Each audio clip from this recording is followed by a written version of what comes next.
I am incredibly fortunate to have colleagues here at Michigan State University who are committed to helping others along their own journey of understanding. And I'm pleased to introduce Dionardo Pizana and Eric Walcott from Michigan State University Extension, who are going to lead us today in helping us understand and gain an awareness of bias, understand how it can negatively affect our relationships and our workspaces, and identify what can be done differently. And so I'd like to thank you both in advance for sharing your time and experiences with us today. And I believe I hand it off to Eric. Yeah, thanks, Holly. And really happy and pleased to be here with all of you today and excited to spend the next hour or so together. Like Holly said, my name is Eric Walcott. I'm a government and community vitality specialist with Michigan State University Extension. So I work all over the state doing a lot of work with local government, trainings for local elected officials, local government staff, as well as a variety of trainings and facilitation of dialogue around diversity, equity, and inclusion topics. And Dionardo, do you want to introduce yourself briefly? Yeah, thanks, Eric. And thank you all for being with us this afternoon. My name is Dionardo Pizana. I'm a diversity, equity, and inclusion specialist. And what that means is that I provide training and workshops and other professional development for our staff internally within Michigan State University Extension, and then also across the state and across the country. And it's my honor to be working alongside Eric in this presentation. All right, so we'll get started here. And before I jump in, I do want to just say, we planned for a fairly interactive program today. So if you were expecting to just log on to a webinar and sit back and listen for an hour, I'm sorry to disappoint you. But I hope that you'll kind of, lean in, try on some new things, and really engage with us, because I think that makes it a better experience for all of us, and we can have some deeper learning if we're willing to kind of engage in some of these conversations. So since we're talking about exploring unconscious and implicit bias related to public engagement and charrettes, I wanted to start out by spending a few minutes talking and thinking about who we think of when we think of involving the public in these processes. Who are we really talking about when we say we want to engage the public in a charrette and decision-making processes? So before I share some ideas, I'd love for you all to go ahead and type in the chat. When you think of the public, who is that to you?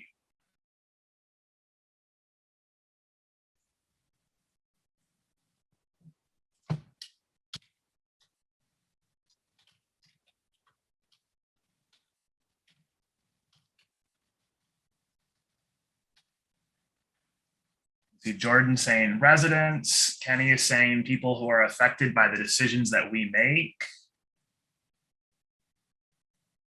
Danielle saying I work in transportation, so usually referring to people that live near a facility or will be impacted.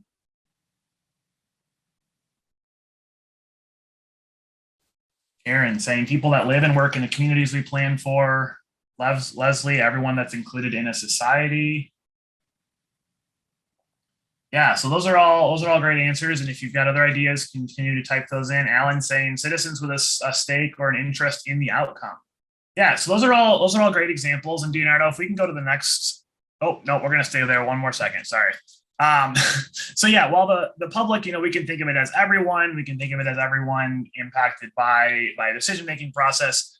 We're gonna think today a little bit about why it's important to recognize differences in who makes up the public, how we perceive who is or should be involved in a decision-making process. And as part of that, we're going to talk about bias and how that shows up in our decision-making, how it can impact public participation.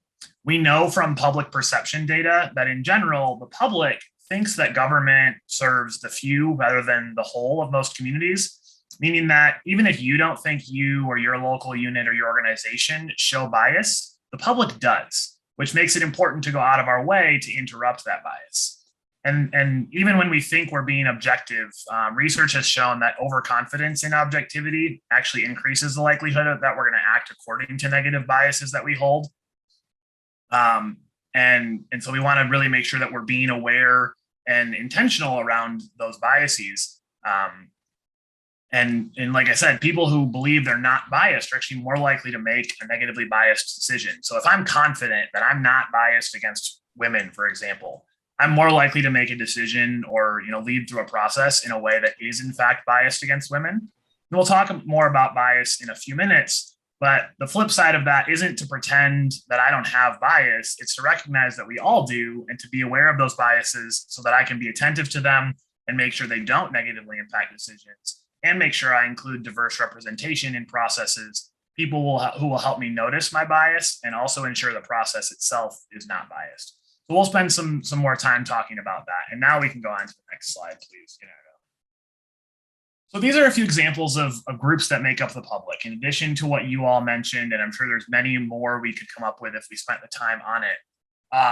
But we see things like decision makers, those that are historically left out of planning processes, those who will be affected by an outcome, positively or negatively, people with the power to promote or block a project, those who may have valuable information, and everybody. And again, we list those out because while it's important, while the public is everybody, it's important to recognize the groups and group identities that make up the public, because engagement does need to be varied in order to effectively reach and build relationships with groups across the community. So we can go on to the next slide, please. I want to talk just briefly about the impact of inclusion and inclusive engagement in public. Inclusive public engagement, it's not only the right thing to do, it's also what builds strong, sustainable relationships and helps capture a complete range of values and perspectives. Getting diverse public feedback ultimately leads to better decision-making and policy discussions, and gaining that range of perspectives also increases the likelihood of successful implementation of programming and decisions because a community is more likely to take ownership. So this is a little bit of research that I wanted to share. It's been done on how diversity impacts decision-making and success. Most of this comes from the business world, but that doesn't mean that the principles don't apply to public processes like those of you that are involved in charrettes and other type of public engagement. So, one article that I came across at the headline, how diversity makes us smarter. Being around people who are different from us makes us more creative, more diligent, and harder working. And it included this quote: diversity is not only about bringing different perspectives to the table, simply adding social diversity to a group makes people believe that differences of perspective might exist among them. And that belief makes people change their behavior. Diversity works by promoting hard work and creativity, encouraging the consideration of alternatives even before any interpersonal action takes place.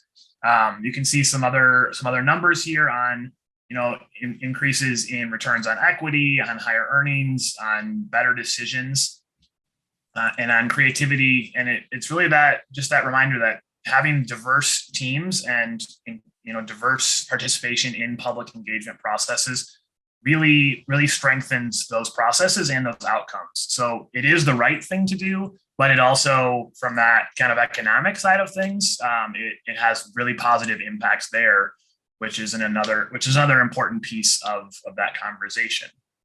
So we can go on to the next slide, please. And I want to talk briefly about experts and how we engage experts in public engagement processes. On our list of who the public is a few slides ago, one of the things that was included was people who may supply valuable information, and we might call those people experts. One way to think about that is content experts. Those might be professionals, staff, service providers, people with formal knowledge that we invite into a process. We also want to make sure that as we consider those people, we're thinking about people that have experience or knowledge engaging with diverse communities. That's going to be an important part of engaging people in the process.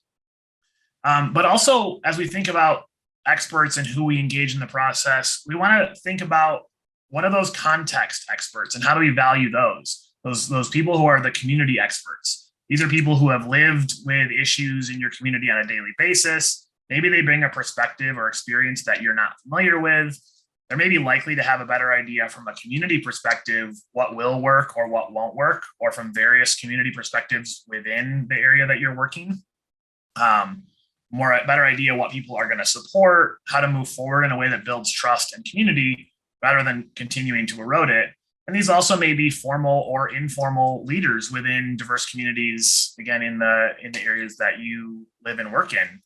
And so as we think about content and context experts, the question that we want to look at there also is whether we're valuing those context experts the same way we value content experts.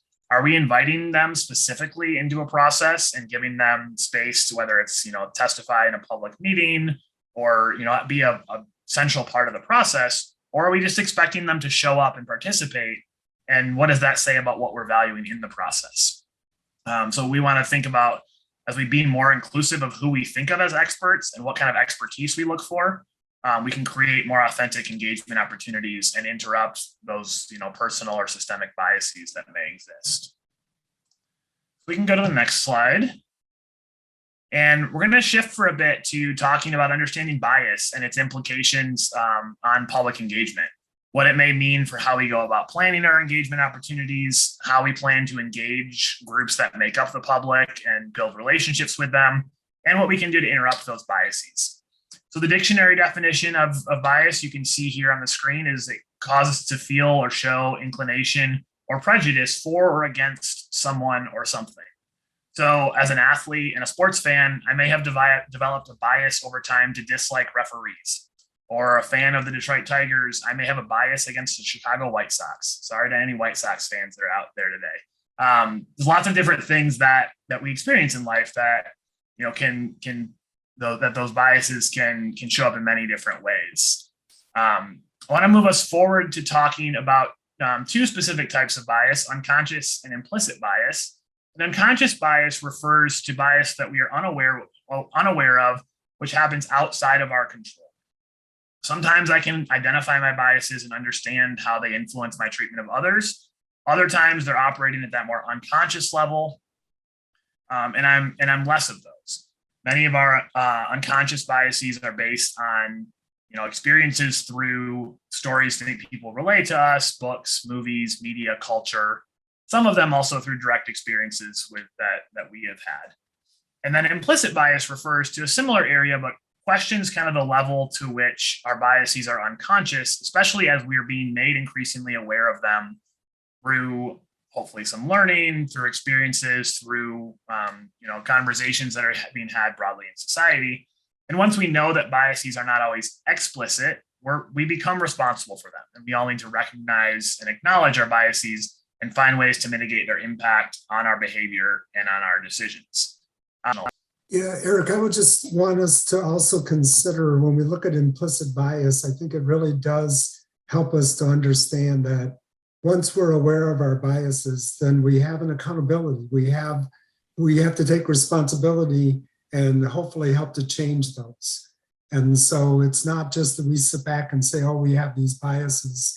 It's really important that we recognize them and then we take responsibility to change those. That might be individual responsibility, or it might be as a community that we understand that we've held these biases against members of our community, and then what can we do to change those? Oftentimes that means developing relationships with those groups to learn more. When we think about unconscious and implicit bias, oftentimes our conversation or our work feels like it needs to stop at the personal level, so that I have responsibility as an individual to be aware of my biases and then to work to change those. What I'm going to ask you now is to be open to the fact that that bias shows up in many different ways and can impact the ways that we interact with people in our communities. And so I'm going to share with you what I hope you find to be a helpful framework around the 4 levels of oppression and change. So what it helps us to understand is that any of these biases or any types of racism, sexism, any types of these types of oppression that might impact our communities or members of our communities are happening at 4 different levels, and those biases come along at all those 4 levels, and we have the opportunity also to change things at these 4 levels. So the first level is the personal level, and that's our values, beliefs, and our feelings. And certainly we can begin to identify the biases that we've developed over time based on our experiences that have, or the stories that we got as a little child, or we got just yesterday about ourselves or people who are different from us.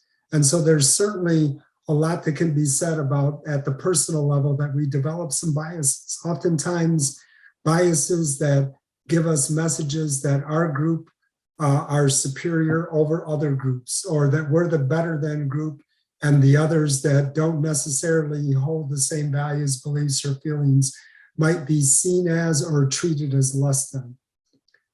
At the interpersonal level, that's where we begin to take those values, beliefs, and feelings, and it begins to impact the way we interact with others who are different from us.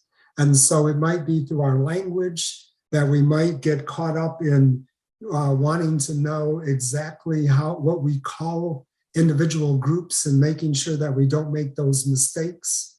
Or it may be that our behaviors are ones that are off-putting to engage people from diverse groups in our community processes. So again, oftentimes when we start to look at issues related to racism or sexism or other forms of divisions that occur in our communities, we can stop at the personal and the interpersonal level. Even with our biases, we can say at the personal level, I'm going to do things to update the information I have about groups different from me, and hopefully that's going to address the biases that I have that I'm unconscious or that I might be more conscious of. Or I'm going to change the ways that I interact with those groups. And we can stop there and say, my work is most likely done. And oftentimes, that's the place where most individuals or organizations stop, is at that personal and interpersonal level. What I want you to consider is that at the institutional level, if we have biases at the personal level, they will show up in the ways that we develop rules, policies, procedures, and practices. And it may be unintentional, but the ways that we build those policies or practices may have very detrimental impacts if our desire is to be inclusive in our approaches to community processes, to the share it process or others. And so we need to be aware that these rules, policies, procedures, and practices may have some embedded biases because we're all individuals that are working within institutions. And again, understanding that we can also change some of those in order to make those processes or policies to be more inclusive. When I talk about rules, policies, procedures, and practices, I want to indicate that those are ones that are written down, or those are ones that are also unwritten. I know that oftentimes it's the unwritten rules, policies, or procedures that contain biases that are the biggest barriers towards the full inclusion of people in communities or community processes. And then at the cultural level, it's the ways that we define what's beautiful, what's true, what's right, or what's normal. And as we create those definitions of those particular terms or ideas within our communities, within our organizations, it oftentimes then develops a narrative about ourselves or about people who are different from us. A narrative that can be very positive because we could have great experiences as we begin to expand and bring more people into defining terms around what's true or what's right or what's normal. Or again, it can be very devastating if those definitions of truth or what's right or what's normal within a community are very closed or not open for flexibility or for inclusion. And so what I'm going to ask you to do in a moment in your small groups is begin to share with each other what are some of the narratives that are present in your community about people who are diverse, who either participate or choose not to participate in your community processes.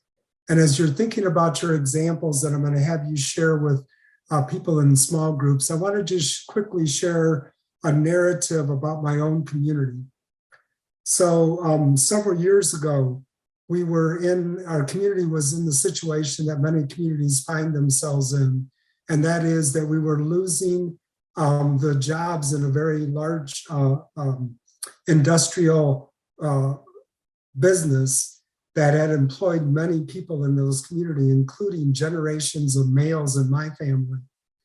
And at the same time, the community was putting out a welcome mat to possibly getting another factory to come in and to hope to start providing jobs that would replace the jobs that were being lost. Well, during that community process, when there was all this excitement about the possibility of this company joining our community, there were other Latinos like myself and like my family who had come here in the 1940s and still to this day come to this community and provide migrant labor to the agricultural business in our community. And when that process started to try to recruit this Japanese automobile company to our community, there were all kinds of energy and desires in the community to recruit that business into our community. There were Latinos that showed up at these community forums and were asking the question, why was it back in the 1940s and into the current time that there wasn't any recognition given to the many Latino migrant workers that settled out in this community, that provided economic vitality to the community, but there was never a welcome mat or any recognition of what was being done by those individuals and families. And so it turned out that many of those individuals were being characterized as negative people in our community who only wanted the spotlight shown on them, when in many cases, because my family was involved in this, they really just wanted the recognition that we had contributed and continue to contribute to the economic vitality of our community. But it set up this process of us versus them. So it was, let's diminish what we're hearing from this segment of our community, and let's lift up what it would mean for this other company to come into our community, instead of how can we manage the complexity of both of those things. So we're hearing from community members, and how can we recognize their contributions while at the same time understanding that bringing in this new company would also add value to our community. So again, the narrative turned out to be negative when in fact it could be a both and a positive outlook for both.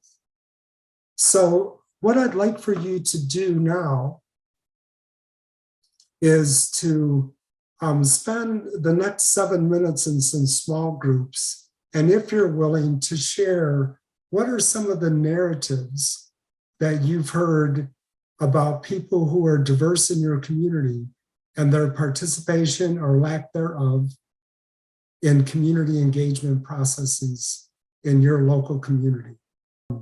Choices or the individual experiences that a person might have. But I'm more and more convinced that the narratives that we have about each other or about members of our communities are the things that are laden with bias based on our experiences with those individuals or our experiences across differences. And so we have a lot of work to do, not only at the personal level, but also at the institutional and the cultural level to help change that narrative or challenge that narrative when it comes up in these community processes. So with that, I am going to hand things over to Eric for just a moment. He's going to address one of the questions that's in the chat before we went into our breakout. Yeah, so there was a question in the chat before breakouts about struggling with the difference between unconscious and implicit bias, and having understood those as synonymous, that I wanted to just quick touch on. And again, unconscious and implicit bias, we often hear those terms used interchangeably because they are talking basically about bias at the same level. It's that instinctive, that blink of information, going back to that Malcolm Gladwell quote, in a situation.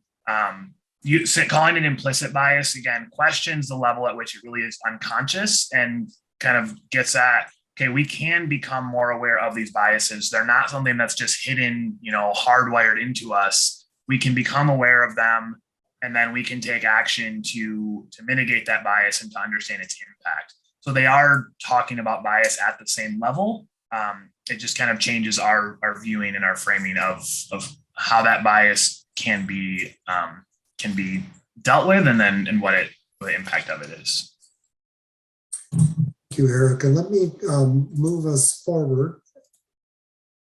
And I just have a question, and you can put your comments in the chat, but I'm wondering if you've heard something like this. I don't have a biased or a prejudiced bone in my body.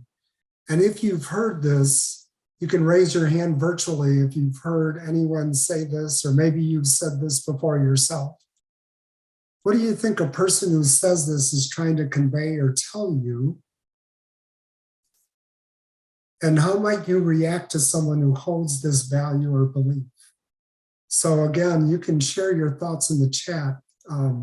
I can share with you that when I hear this, I'm like really curious because I want to know what that's like, because maybe I have a lot to learn from you, because I'm very much aware that as a human, I have a lot of biases because I'm bombarded with messages all the time about people who are different from me, whether they're in my community or whether they are outside of my community.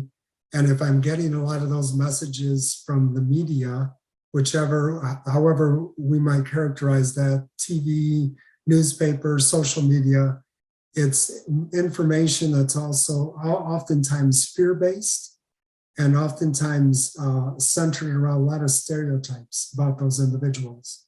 So when we're talking about bias, and we're talking about bias in our personal lives or our professional lives, the ways that we interact in communities, I think one of the things we have to be aware of is that bias oftentimes sets up this good-bad dichotomy. So I believe that bias, prejudice, and discrimination, or other forms of racism, other forms of isms, happen only at the individual or interpersonal level. And that if I disclose that I have biases, then that can only be equated to me being a bad person. And if I can proudly proclaim that I don't hold biases, then I'm a good person. And so we put ourselves in this dichotomy. And what I want us to consider is that this issue is much deeper and more complex than being a good or a bad person. It's actually being able to hold emotionally that I have these biases, and then emotionally being able to say, what's my responsibility for me to help to address the biases that I have? So this is oftentimes a similar or a very familiar reaction, is that biases are placed within this good-bad dichotomy. And I'm certainly not going to say that I have biases because it could be seen that I'm a bad person. I'm only going to proclaim that I don't have biases, and that would then make me a good person. So knowing that that is also part of what we have to navigate when we're talking about biases. So let me hand things over to Eric. All right, so we're going to do another little activity here, and then get you back into your small groups in a couple of minutes to dialogue around this. But we're going to do, we're calling this the kind of public engagement circle of trust to kind of continue this conversation. So I want you to take out a blank sheet of paper, or if you've got space on your computer, or if you've got your phone handy somewhere, just to jot down a few notes. You're not going to be asked to share any of this information. Just kind of some reflections on what you notice. So Dionardo, if we can go to the next slide. So the first thing I'd like you to do, hopefully that was enough, giving you a few seconds to get something out to write something down, is if we can list the 5 people that you hear from most in public engagement processes. If there's more than 5 that you think of, I know some communities have, they call the same 10 people. Pick the first 5 people that come to mind that you hear from frequently in these processes. And I'll give you a minute or so to list those.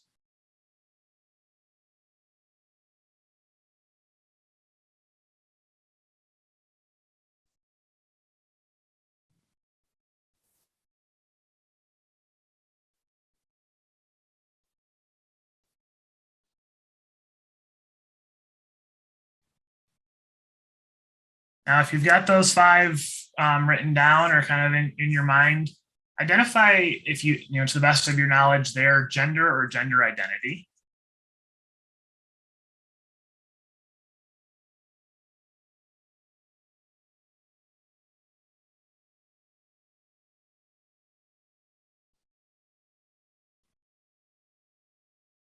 And then next, list their race or ethnicity, again, as best as you know.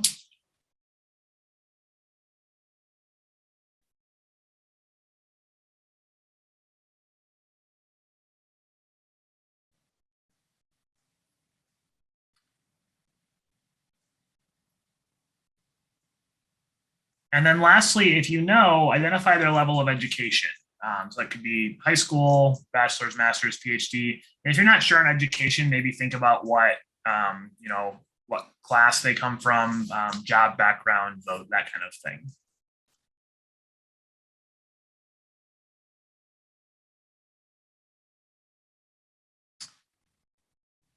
And what we're going to do in a moment, as you finish making some notes on your list, we're going to move back into our breakout rooms for a few minutes, and you'll have probably about 5 minutes to kind of reflect on a question that we're going to put in the chat that I'll mention. But I want you to take a look at your list and think about what you notice about the group of people that you listed. Pay attention to the ways that diversity may or may not be showing up. And as we move into our small groups, the question we'd like you to talk about is what, if anything, does your list say about bias and the work that we all need to do to ensure more inclusive and equitable community engagement processes? So when we think about unconscious or implicit bias, there's a lot of research out there that identifies, there's about a dozen that have been identified as biases that we need to be aware of, and they've been given names. We're going to focus on a couple of them, but just quickly, there's affinity bias, the tendency to warm up to people like ourselves, the halo effect, the tendency to think everything about a person is good because you like that person. Perception bias is a tendency to form stereotypes or assumptions about certain groups that make it impossible to make an objective judgment about members of those groups. The confirmation bias, where we're looking for a particular trait or characteristic of a group and then looking to have that confirmed when we encounter that individual or that group of people. And one of the ones that I think, and we'll talk a little bit more about how this might affect community processes, is groupthink. We're looking for the ways that we can galvanize around a particular way to move forward, especially if it coincides with the people with the most power in the group.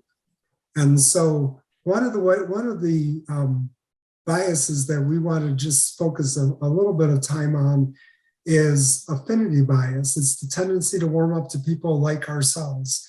And what we might need to do in those situations is we might miss the diverse perspectives if our go-to group of stakeholders see what we see in our community or are reflective of our lived experiences.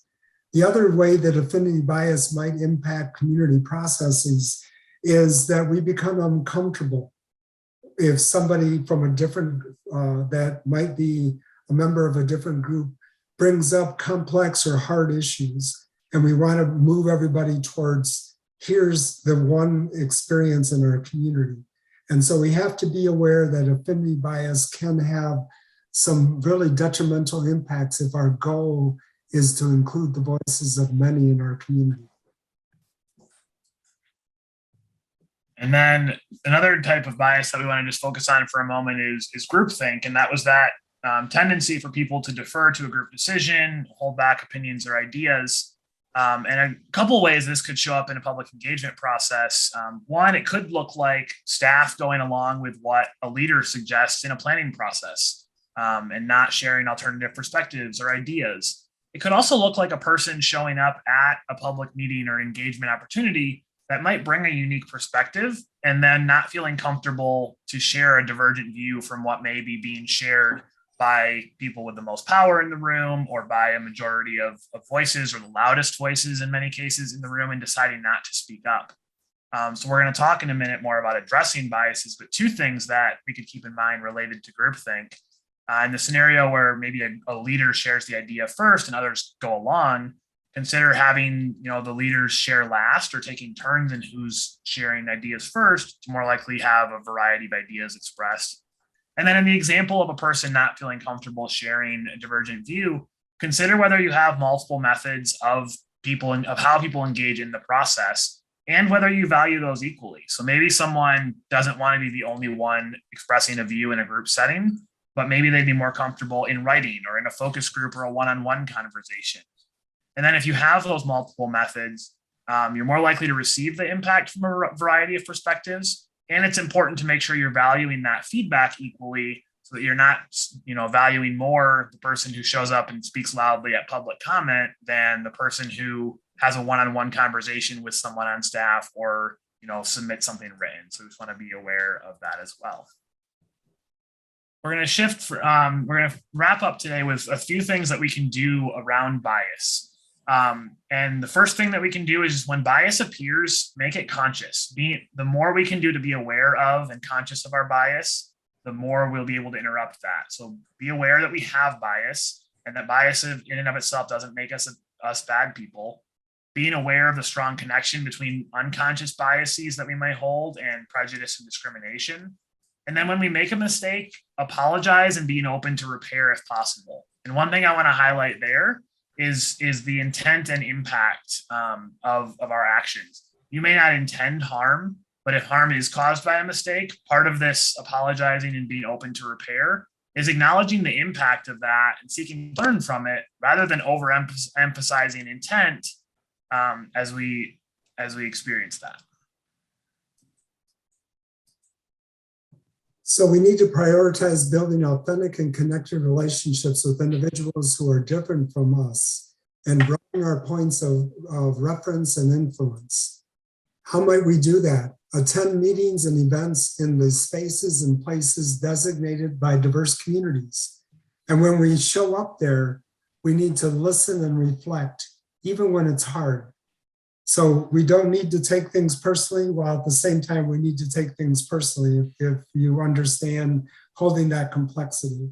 And we also need to be aware that when we show up, that we need to continue to show up and not shy away when things get hard, because we have a long history of that happening when people who are not a part of our communities come in, only want to hear the good things and want to step away when things get hard or more complex.